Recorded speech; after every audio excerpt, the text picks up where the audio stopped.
Now, can we talk some about that December 7th, 1941, that morning when Pearl Harbor was bombed? What was it like? I mean, you had no idea this was going to happen, of course. So how did you find out that you were being bombed? Okay, it was about 5 minutes to 8, and I was about ready to, I came up and was all dressed to go to church. Okay. And so we were going to get the motor launch in about 10 minutes or so. And so about that time, we saw one of the head men, in other words, a chief, in our department, and we were on up where we could see the whole view of the Pearl Harbor itself, because that's where our area was on the ship at that time. So as it turned out, he says, "Boy, somebody's going to catch hell, because we seen a explosion go over on Ford Island." And that was a bombing, the early bombing, or it wasn't bombing. It was. But we thought that at the first it was an explosion. Well, we thought that it was. They would practice once in a while with like powder. Okay. And when they drop it, why it would go mushroom, like a powder. Sure. In practice, and we realized that it was so. This chief says, "Somebody's going to catch hell for making that mistake." Oh, yeah, okay. And then the plane turned its wing up and started going away. That dropped the first bombs there on the Ford Island. So you saw that happening. And he saw the emblem on the Rising Sun on the thing, and he says, "We're being bombed. We're being attacked." And you knew it was the Japanese right away? Japanese right off the bat. Yeah. So then, of course, that's the way it went. Wow. So what's going through your mind at that time? Or do you even have a chance to think? Or you just... Well, no, they just make the general alarm and you go to your battle station. My battle station happened to be on top side for damage control. Okay. And so I had a bird's eye view of the entire thing for the entire works. Wow. Now, have you ever seen any of the movies about Pearl Harbor? How does that compare to what you actually saw? Very good, except I have from the United States Navy our ship, the Medusa, which I was on, and the Curtis, which was a airplane tender Curtis to our starboard. We both saw a submarine come up out of the water, and so we started shooting at it. And of course, they could not get the. I wasn't on the gun. I was just on damage control, but I was on top side. So as it turns out, one of the chiefs went and got a blowtorch, and he cut the stop off because you couldn't shoot down into the water. You could only shoot up in the air, or straight out. Okay. So. After about the third shot, they put a salvo through it, and so did the Curtis hit it too. And they never ever wanted to mention that for years and years, that there were subs in it. I now have an official from the United States Navy. But you knew it all along. I mean, because you saw it. I saw it. Yeah. And we did, and during this whole battle, we did have one dive on us, and he missed us by 25 feet. Oh my goodness.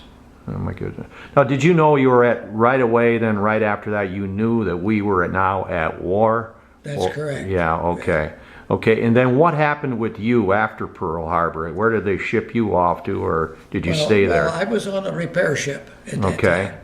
So we just kept following the fleet. As soon as they started moving in the Pacific and moving west, we were right with them. Okay. And so, to be honest with you, you won't probably believe this, but from the time as soon as I left a training camp in Great Lakes, got aboard ship, and of course I was at Pearl at that time. You have to understand.